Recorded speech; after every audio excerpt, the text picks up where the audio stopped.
The state of Michigan heads into gubernatorial elections amid concerns of a slow economic recovery and mass migration.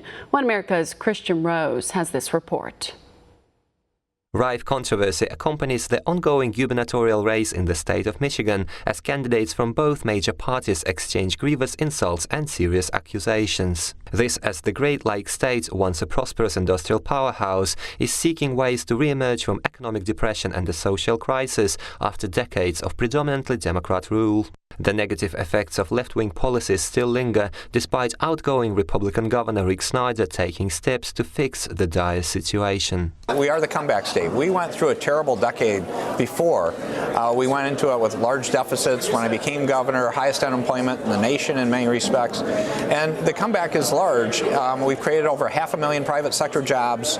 We lead the nation in the creation of manufacturing jobs. We're #1.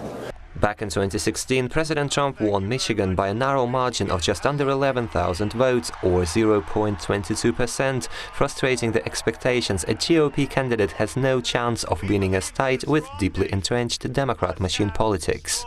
Michigan turned red as the dispossessed and marginalized working-class Americans voted for President Trump's new economic policy, which is expected to bring manufacturing jobs and prosperity back to the state.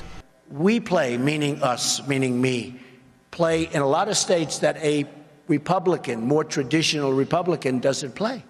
We're going to do great in states like Michigan. I think we're going to do great. They've been devastated by job loss. They've been devastated. However, the Democrats have maintained a major footprint in Michigan by creating an underclass of people reliant on welfare benefits and aggravated by the ideology of entitlement. This comes as Michigan labor participation rate stands at 61.5% and below US average, creating a favorable environment for the Democrats to rally the people who don't work and don't want to work against President Trump's agenda.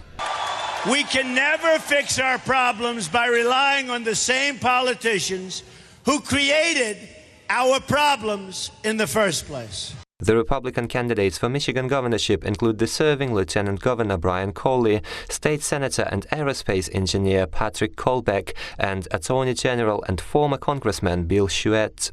Schuette, who is leading the polls among GOP candidates with a 42% voter support, says his primary goal is bringing jobs back to Michigan, and his agenda is the closest to President Trump's economic policies of deregulation and tax cuts. However, it was Patrick Kolbeck, a candidate with barely a 6% support, who made headlines recently by drawing attention to the issue of creeping Islamization of Michigan, often overlooked in the mainstream media. Last month, Kolbeck slammed Muslim Democrat candidate Abdul El-Sayed, saying the latter has ties to radical Islamic group Muslim Brotherhood and is leading a civilizational jihad to destroy America. In this case, I'm raising concerns about affiliation with an organization called the Muslim Brotherhood.